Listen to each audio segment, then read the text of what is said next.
To ISR 9 news.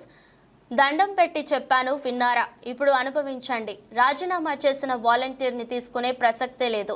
ఎంతో మందికి దండం పెట్టి మరీ చెప్పాను, ఎవరు కూడా నా మాట వినలేదు. జగన్మోహన్ రెడ్డి గెలుపే లక్ష్యంగా పనిచేసిన మిమ్మల్ని క్షమించే ప్రసక్తే లేదు. నీటి వనరుల అభివృద్ధి శాఖ మంత్రి నిర్మల రామానాయుడు. వీధి మీద పడకండి. జగన్మోహన్ రెడ్డి గారు 5 సంవత్సరాల్లో మీకు 5,000 రూపాయలు ఇచ్చి ఉపయోగించుకుని మీ జీవితాలు స్థిరపెట్టవలసిన వ్యక్తి రాజీనామాలు చేసి రోడ్డును పడేయమంటున్నారు. మళ్ళీ మేము వచ్చాక శాలరీలు పెంచుతాము, వ్యవస్థను కంటిన్యూ చేస్తామని చెప్పామా లేదా? అలాగే నేను కూడా గట్టిగా చెప్పాను కదా, మరి మా మాటలు నమ్మాలి కదా మీరు. వాళ్ళ బలవంతం చేస్తే, వాడు బెదిరించి చేస్తే మీరు కూడా మాకు కంప్లైంట్ ఇవ్వాలి కదా. నేను కూడా చెప్పాను ఆ రోజు, ఎవరినైనా బెదిరిస్తే కంప్లైంట్ ఇవ్వండి అని చెప్పాను. మీరు ఎవరు ఇవ్వలేదు. మరి ఏం చేయాలి చూద్దాం. ఇంటింటికి వెళ్ళి వాలంటీర్ కనిపించింది నేను చెప్పాను.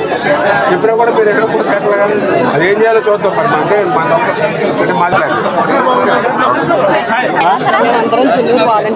ఇన్నూరా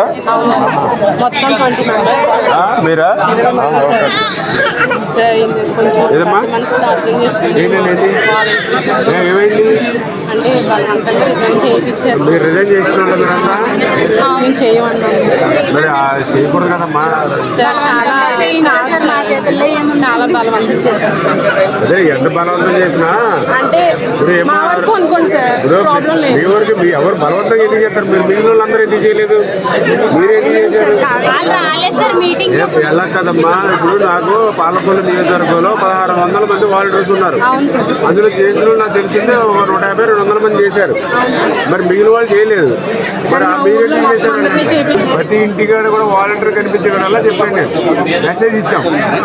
ఇప్పుడు రాజీనామా చేసి వచ్చారు. ఇప్పుడు ఏం చెప్తాం మనం? ఆ రోజు మనం చెప్పాం కదా చాలా క్లియర్గా, ఇంటి దగ్గర దండం పెట్టి మరీ చెప్పారు, చెల్లెమ్మ మీరు రాజీనామా చేయకండి, రోడ్డు మీద పడకండి. రేపు పొద్దున మన ప్రభుత్వం వచ్చాక వాలంటీర్కి శాలరీలు కూడా పెంచుతాము. రేపు మళ్ళీ ఆ 10,000 రూపాయలు అందుకుని మా ఇంటికి వచ్చి, అన్నయ్య మీ ప్రభుత్వం నాకు 10,000 వచ్చింది, సంతోషంగా ఓ స్వీట్ ప్యాకెట్ పట్టుకుని రావాలి మీరు అని నేను అంత క్లియర్గా అర్థమయ్యే విధంగా చెప్పాను ప్రతి ఇంటి దగ్గర. చూసారు కదా నా వాయిస్ కూడా విన్నారు కదా. విన్నప్పుడు మీరు ఏం చేయాలి? మన ఎమ్మెల్యే గారు కంటే నమ్మకస్తులు మీకు ఎవరుంటారు ప్రపంచంలో? మీరు ఉన్నప్పుడు ఏం చేయాలి? మీరు వీళ్ళ మాటలు ఎక్కలేదు, ఎమ్మెల్యే గారు ఉన్నారు అని మాకు ఉండాలి. మీరు ఎవరు చేయలేదు, మీరే చేశారు అనవసరంగా. టౌన్లో ఉంది అక్కడక్కడే చేశారమ్మా, అందరూ చేయలేదు. ఇప్పుడు మీకులాగా స్టేట్లో చేసిన వాళ్ళు ఉన్నారు.